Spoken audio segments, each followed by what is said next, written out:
Hello friends, मैं हूं साक्षी और मैं लेकर आई हूं अपने एनसीईआरटी की एक सीरीज कंप्लीट एनसीईआरटी बुक हम देखेंगे यहाँ पर। तो एनसीईआरटी की सीरीज में सबसे पहले मैं लेकर आई हूँ ज्योग्राफी यानी कि भूगोल, और कक्षा 6 का ये भूगोल का पहला चैप्टर है सौरमंडल में पृथ्वी। तो देखिए, क्योंकि आप जानते हैं एनसीईआरटी जो है किसी भी एग्ज़ाम के लिए आप देख लीजिए सभी के लिए इम्पोर्टेंट है। तो सबसे पहले हम एक एक करके पूरी एनसीईआरटी जो है 12th तक की उनको कवर करेंगे। तो आज हमारा सबसे पहला जो स्टार्टिंग जो वीडियो है वो भूगोल पर है। उसका पहला चैप्टर सौरमंडल में पृथ्वी। चलिए हम देखते हैं, शुरू करते हैं। सूर्यास्त के बाद आकाश को देखना कितना अच्छा लगता है। आसमान में पहले 1 या 2 चमकते बिंदु दिखते हैं, लेकिन बाद में इनकी संख्या बढ़ती जाती है। आप उनकी गणना भी नहीं कर सकते। संपूर्ण आकाश छोटी छोटी चमकदार वस्तुओं से भर जाता है, जिनमें से कुछ चमकीले होते हैं एवं कुछ धुंधले। ऐसा प्रतीत होता है मानो आकाश में हीरे जड़े हों। इनमें से कुछ टिमटिमाते प्रतीत होते हैं, लेकिन अगर आप उनको ध्यान से देखोगे तो आप पाएंगे कि इनमें से कुछ की टिमटिमाहट अन्य से अलग है। ये बिना किसी टिमटिमाहट के चंद्रमा के समान चमकते हैं। इन चमकीली वस्तुओं के साथ आप लगभग प्रतिदिन चंद्रमा को भी देखते हैं। अलग अलग समय पर अलग आकार तथा अलग स्थितियों में दिखाई पड़ता है। आप पूर्ण चंद्र ग्रहण को लगभग 1 महीने में एक बार देख सकते हैं। आप पूर्ण चंद्रमा वाली रात या पूर्णिमा होती है 15 दिन के बाद आप इसे नहीं देख सकते। यह नए चंद्रमा की रात्रि या फिर अमावस्या होती है।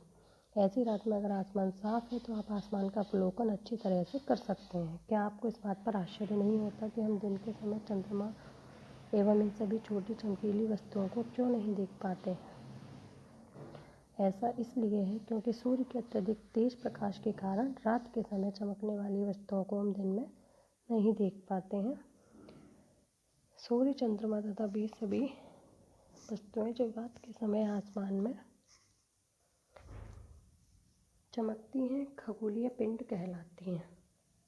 अब देखिए यहाँ पे समझिए, खगोलीय पिंड क्या है? सूर्य, चंद्रमा तथा वे सभी वस्तुएं जो रात के समय आसमान में चमकती हैं, यानी कि सूर्य चंद्रमा भी उनमें शामिल है। सूर्य, चंद्रमा, तारे, ये सब क्या कहलाते हैं? खगोलीय पिंड।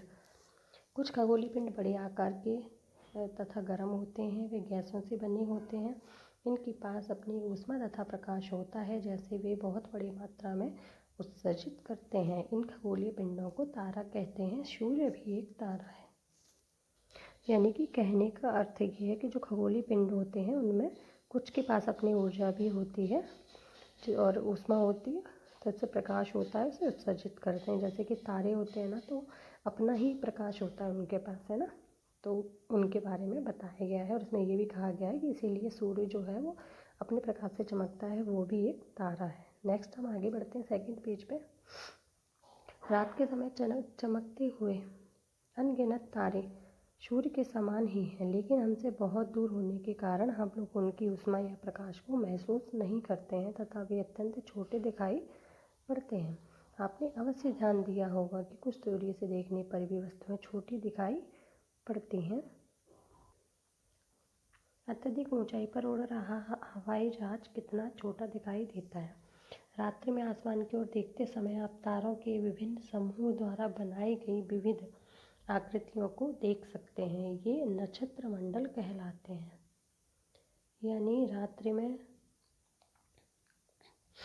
तारों के विभिन्न समूहों द्वारा जो विविध आकृतियाँ जो बनाते हैं, टेढ़े मेढ़े जो भी आकृतियाँ बनती हैं, डिज़ाइन जो बनती है, उसको नक्षत्र मंडल कहलाते हैं।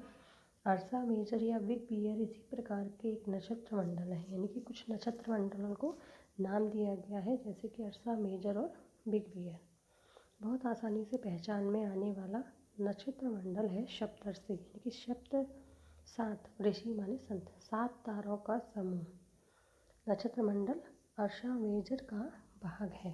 ठीक है, जिनकी जिसके अंतर्गत 7 तारे हैं, 7 तारों का वो समूह है। प्राचीन समय में लोग रात्रि में दिशा का निर्धारण तारों की सहायता से करते थे। उत्तरी तारा उत्तर दिशा को बताता है, इसे ध्रुव तारा भी कहते हैं। यानी कि ध्रुव तारा जो है वो उत्तर दिशा को बताता है। कहा जाता है कि आसमान में हमेशा एक ही स्थान पर रहता है। हम सप्तऋषि की सहायता से ध्रुव तारे की स्थिति को जान सकते हैं। आप चित्र में देख सकते हैं, ध्रुव तारा दिखाया जा रहा है ऊपर और नीचे संकेतक तारे और ये बताया जा रहा है कि वो जो है दिशा है वो उत्तर दिशा है। ठीक है, आगे चलते हैं।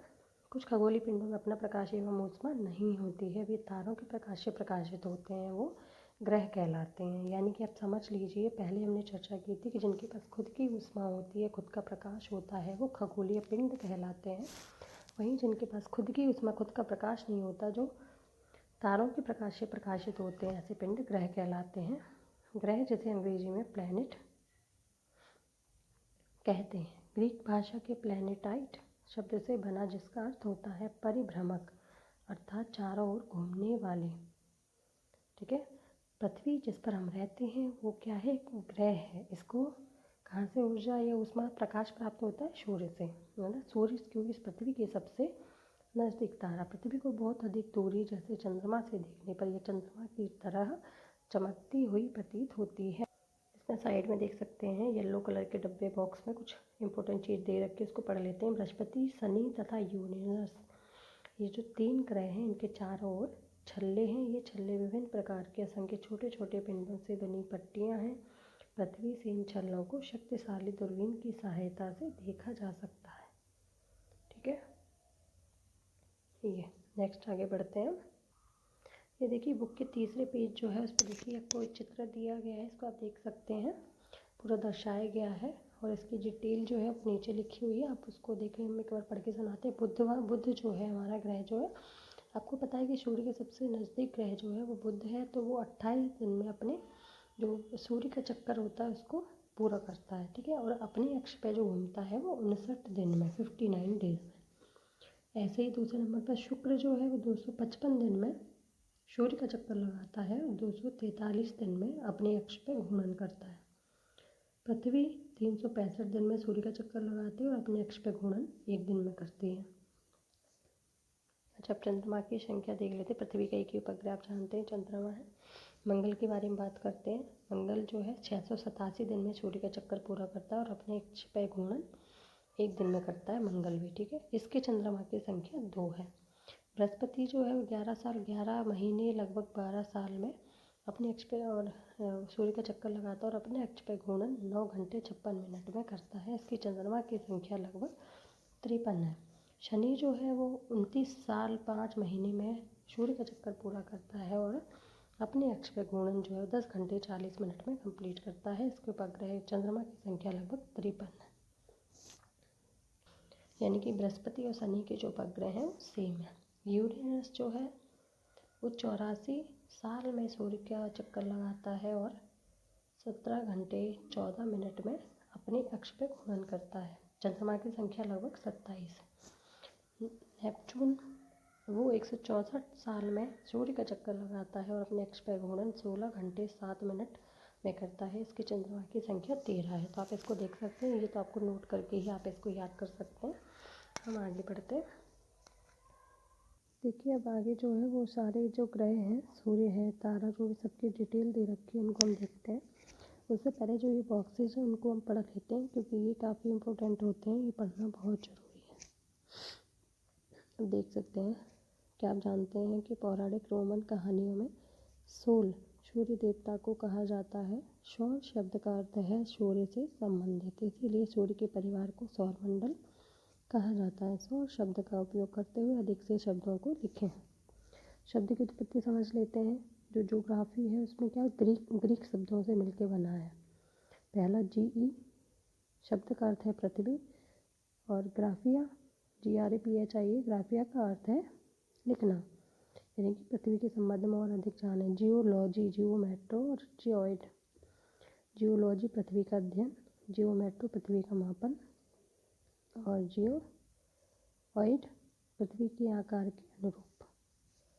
ठीक है, सौर मंडल के बारे में हम समझते हैं। सूर्य 8 ग्रह, उपग्रह, कुछ अन्य खगोलीय पिंड जैसे क्षुद्र ग्रह एवं उल्का पिंड मिलकर सौर मंडल का निर्माण करते हैं। उसे हम सौर परिवार का नाम देते हैं, जिसका मुखिया सूर्य है। तो सबसे पहले सूर्य के बारे में समझते हैं।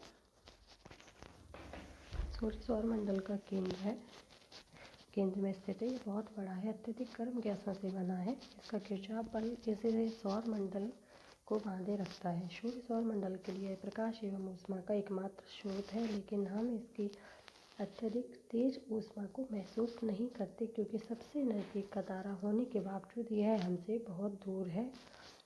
सूर्य जो है पृथ्वी से लगभग 15 करोड़ किलोमीटर दूर है। ठीक है, नेक्स्ट जो ग्रह हैं वो आप समझते हैं 8 ग्रह हैं हमारे। अब सूर्य से दूरी के अनुसार देख लेते हैं। बुध, शुक्र, पृथ्वी, मंगल, बृहस्पति, शनि, यूरेनस और नेपच्यून, इस तरीके से। सौरमंडल के सभी 8 ग्रह निश्चित पथ पर सूर्य का चक्कर लगाते हैं। रास्ते में दीर्घवृत्ताकार में फैले हुए हैं, ये कक्षा कहलाते हैं। मतलब जिस रास्ते में ये फैले हुए हैं उसको कक्षा कहा जाता है। बुध सूर्य के सबसे नज़दीक है और 88 दिन में सूर्य की परिक्रमा लगा देता है। पृथ्वी का इसे जुड़वा ग्रह भी कहा जाता है। अभी तक प्लूटो भी ग्रह माना जाता था, परंतु अंतर्राष्ट्रीय खगोलीय संगठन ने अपनी बैठक अगस्त 2006 में निर्णय लिया कि कुछ समय पहले खोजे गए अन्य खगोलीय पिंड तथा प्लूटो बौने ग्रह कहे जा सकते हैं। पृथ्वी के बारे में समझ लेते हैं। पृथ्वी जो है वो तो सूर्य से दूरी के हिसाब से तीसरा ग्रह है और आकार में पाँचवा। ठीक है, ये ध्रुवों के पास थोड़ी चपटी है, इसीलिए इसको भू आप कहा जाता है, यानी कि पृथ्वी के समान आकार। अच्छा, जीवन के लिए यहाँ पे क्या है, सारी परिस्थितियाँ संभवतः केवल पृथ्वी पे संभव हो पाएंगी, जैसे कि पानी, वायु, सब चीज़ें वो आप जानते हैं, ऑक्सीजन भी है। अंतरिक्ष से देखने पर नीले रंग की दिखाई पड़ती है क्योंकि इसकी 2/3 सतह पानी से ढकी हुई है। चंद्रमा के बारे में समझते हैं। पृथ्वी के पास केवल एक ही उपग्रह है जिसका नाम है चंद्रमा। इसका जो व्यास है पृथ्वी के व्यास का 1/4 है। इतना बड़ा केवल इसलिए प्रतीत होता है क्योंकि ये हमारे ग्रह से अन्य खगोलीय पिंडों की अपेक्षा नज़दीक है। इसकी जो दूरी है वो 3,84,400 किलोमीटर है। कहाँ से? पृथ्वी से। अच्छा, आप उपग्रह के बारे में जानते हैं तो कुछ हम कृत्रिम उपग्रह के बारे में भी बात करते हैं। ये आपको दिखाई दे रहे हैं इसमें। तो ये क्या होता है, ब्रह्मांड की अंतरिक्ष की जानकारी के लिए जो हमने मानव ने निर्मित किए हैं वो होते हैं कृत्रिम उपग्रह। इनको रॉकेट के द्वारा अंतरिक्ष में भेजा जाता है। और इसकी फैक्ट है वो देख लीजिए। नील आर्मस्ट्रॉन्ग पहले व्यक्ति थे जिन्होंने 20 जुलाई 1969 को सबसे पहले चंद्रमा की सतह पर कदम रखा।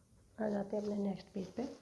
चंद्रमा पृथ्वी का एक चक्कर 27 दिन में पूरा करता है। लगभग इतने ही समय में यह अपने अक्ष पर एक चक्कर भी पूरा करता है। इसके परिणाम स्वरूप पृथ्वी से हमें चंद्रमा का केवल एक ही भाग दिखाई पड़ता है।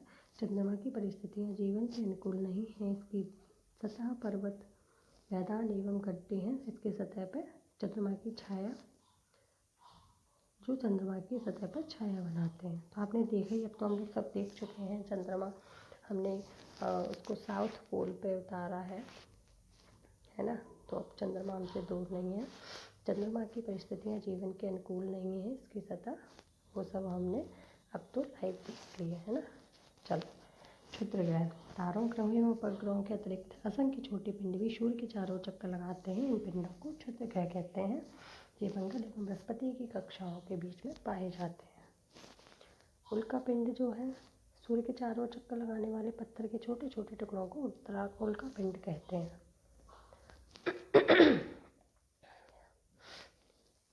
अब आकाशगंगा क्या है? खुले आकाश में एक ओर से दूसरी ओर तक फैली सफ़ेद चौड़ी पट्टी की तरह एक चमकदार रास्ते को देखा है। यह लाखों तारों का समूह है। यह पट्टी है आकाशगंगा।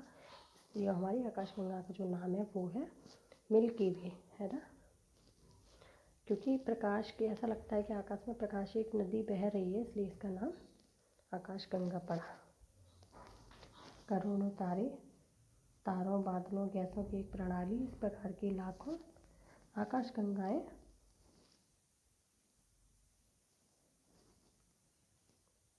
मिल करके ब्रह्मांड का निर्माण करती हैं। ब्रह्मांड की विशालता की कल्पना करना अत्यधिक कठिन है। वैज्ञानिक अभी भी इसके बारे में अधिक से अधिक जानकारी एकत्र करने में जुटे हैं। तो इसी के साथ हमारा जो चैप्टर है आज कंप्लीट होता है। तो उम्मीद करती हूँ वीडियो आपको थोड़ा सा तो समझ में आया। और हमारा पहला वीडियो है, कोशिश करूँगी नेक्स्ट वीडियो बहुत और अच्छा बने इससे कुछ। और बाकी आपके कुछ अगर सुझाव हैं क्या और सुधार करना है वो आप कमेंट में हमें लिख के भेज सकते हैं। और मिलते हैं अपनी नेक्स्ट वीडियो में। Thank you.